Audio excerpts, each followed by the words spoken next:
Modern medicine has seen more development in the past 50 years than throughout all of human history combined. That being the case, many long-practiced treatments now seem pretty strange in retrospect, like the kind of thing that would cost you your medical license. So, today we're going to take a look at bizarre medical practices from history that sound made up, but aren't. But before we get started, be sure to subscribe to the Weird History channel. After that, leave a comment and let us know what other medical topics you would like to hear about. Okay, time to play doctor.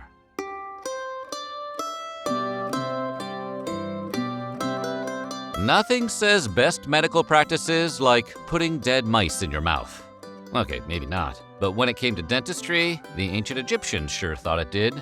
They would blend remains of mice with other compounds to ease tooth pain. And you thought a root canal was unpleasant. Wait, how did they do root canals? With a rat? The use of dead mice in medicine didn't go out with the pharaohs. In the time of Elizabeth I, the English cured their warts by cutting a mouse in half and applying it to the growths. Okay, that actually sounds like how you would get warts.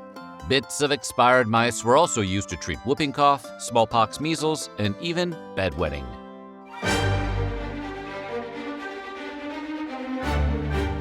A common 1950s medical practice involved intentionally infecting syphilis patients with malaria.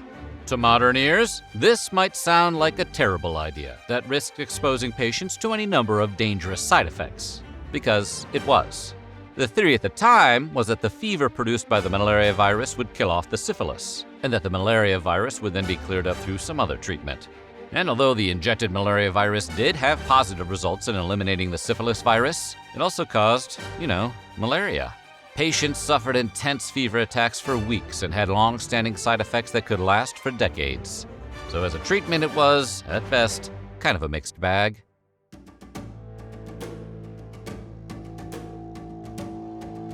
Virtually everything has a patron saint, including, and we're being totally serious here, painful hemorrhoids. The patron saint of hemorrhoids may sound like a guy you'd meet at an airport Chili's, but it was actually the canonized Irish monk, Saint Fiacre. It was once believed that if a person didn't pray to Saint Fiacre, they would suffer from hemorrhoids, which is a powerful incentive to get your kids to say their prayers. And if the threat of hemorrhoids didn't get you praying, then the cure for hemorrhoids certainly would. Because if a person chose not to pray to Saint Fiacre and came down with hemorrhoids, they were sent off to the monks who would cure the ailments with a red-hot iron. Alternatively, the patient could sit on Saint Fiacre's famous rock, the spot where the 7th century monk was miraculously cured of his own hemorrhoids. We imagine most patients opted for the rock over a red-hot poker, but it was medieval times. That rock may have been covered with red-hot pokers. Later treatments, like soaking in a hot bath, were far more effective and far less painful.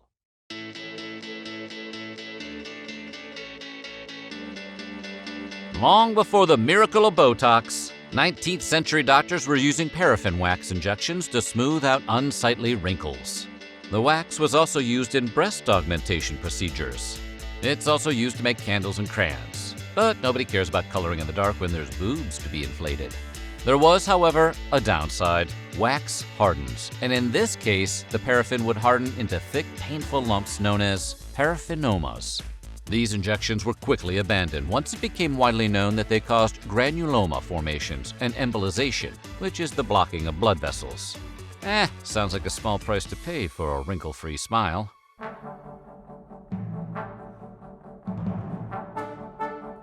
Mercury was an extremely popular medical treatment from ancient times until fairly recently, possibly because of how mysterious and cool it looks. The ancient Persians and Greeks used it as an ointment, and 2nd century Chinese alchemists prized liquid mercury for its supposed ability to increase lifespan and vitality. Some healers even promised that by consuming mercury, sulfur, and arsenic, one could gain eternal life and the ability to walk on water. In actuality, mercury and arsenic are so toxic that they're often referred to by scientists as turbo-poisonous. Citation needed. Needless to say, consuming mercury, sulfur, and arsenic is much more likely to lead to an extremely painful demise rather than give you the ability to jog across the ocean.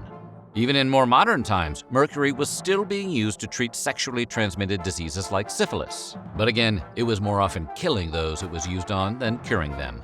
which I guess technically does cure the syphilis.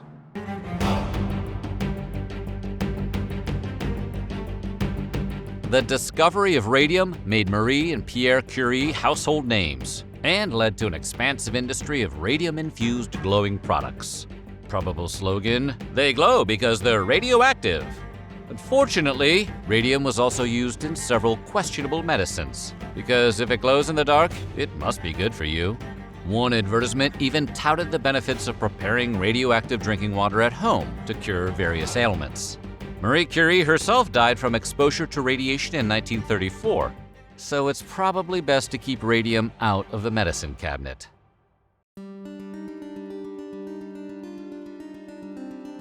One treatment for mental illness that became popular in the 1930s was the lobotomy, which is the removal of parts of the brain in order to curb depressive symptoms. Even at the time, lobotomizing was acknowledged as a dangerous procedure that often left patients with a permanent disability. It also negatively affected their ability to function in society, their memories, and their personalities. But despite the well-known risks, approximately 50,000 people were lobotomized in the US, often without their consent. The procedure declined in popularity as electroconvulsive therapy and psychiatric medication became more widely practiced. Jack Nicholson's performance in One Flew Over the Cuckoo's Nest probably didn't hurt either.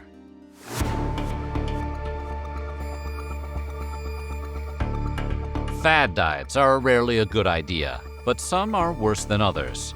For example, the tapeworm diet was an early 20th century weight loss method that relied on the not exact science of deliberately ingesting a tapeworm. It sounds like an easy way to shed those excess pounds, but the truth is, most tapeworm species actually have horrific effects on the human body, apart from stealing all the food you eat. Many who participated in this diet wound up suffering from malnutrition, nausea, vomiting, diarrhea, anemia, and the wish that they would have just joined Planet Fitness.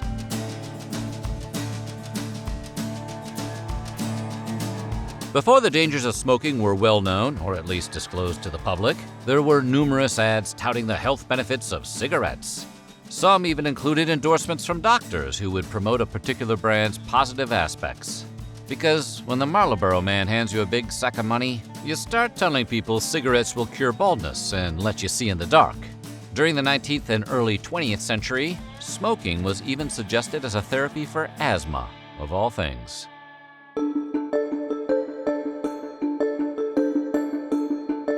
Believe it or not, the bacteria in poop can have a medicinal effect. That being said, it can also cause tetanus. So maybe think twice before writing yourself a prescription to Chairman Meow's litter box.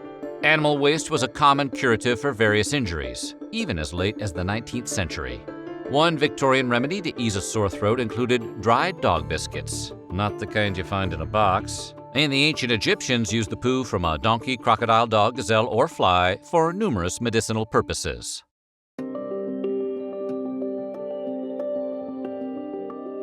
Medicine back in the medieval era was guided just as much by astrological superstitions as it was by medical knowledge. Medical astrologers were so revered that many thought they were real-life magicians. Doctors would refer to special calendars containing star charts with different labeling to aid with diagnoses. For example, body parts were assigned signs of the zodiac, and organs were assigned planets. So, "Doc, I think my Jupiter is inflamed," would be a common complaint. After the patient's star chart was examined and compared to the current positions of the stars, their ailment could be diagnosed and treated. These days, if the doctor has you fill out a star chart before your appointment, you should turn around and see if your Uber driver has left yet.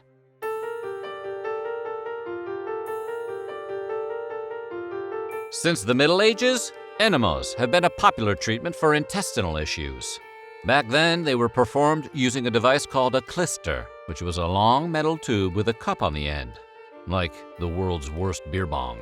The tube would be pushed into the body through the anus, and a medicinal fluid would be poured into the cup and then pumped into the colon. One of the most common fluids used in the clyster was a concoction of boar's bile, thought to have beneficial effects.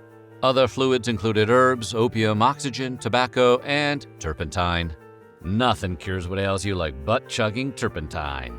King Louis XIV of France is said to have had over 2,000 enemas during his reign, so we're guessing he liked them. Some were even administered as he sat on his throne. So if you ever tour the Palace of Versailles, maybe don't sit on that chair.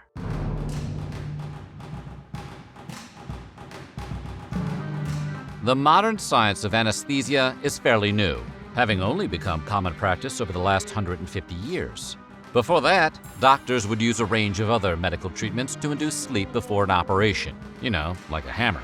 One popular method was something called dwale, an herbal anesthetic made from 7 ingredients: bile, lettuce, vinegar, bryony root, hemlock, opium, and henbane. Some of these ingredients are harmless, but others are incredibly lethal. Mixing them incorrectly could put a patient to sleep permanently, which made the act of anesthetizing almost as dangerous as the surgery itself. Nevertheless, dwale was a popular anesthetic from the 12th to 15th century, and even made an appearance in Hamlet.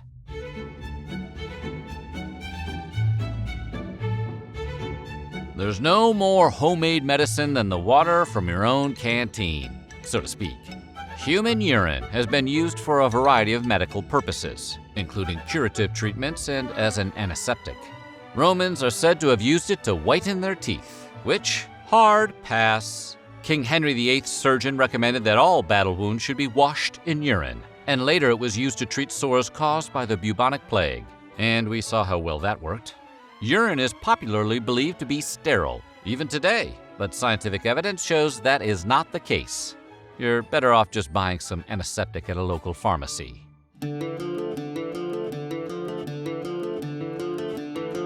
You ever wonder why con artists and liars are often referred to as snake oil salesmen? Well, the term refers to the oil derived from the Chinese water snake, which was used in traditional Chinese medicine to relieve joint pain from arthritis and bursitis. It was brought to America by Chinese laborers working on the Transcontinental Railroad. This was back-breaking work, and the laborers would rub the oil on their aching joints for relief.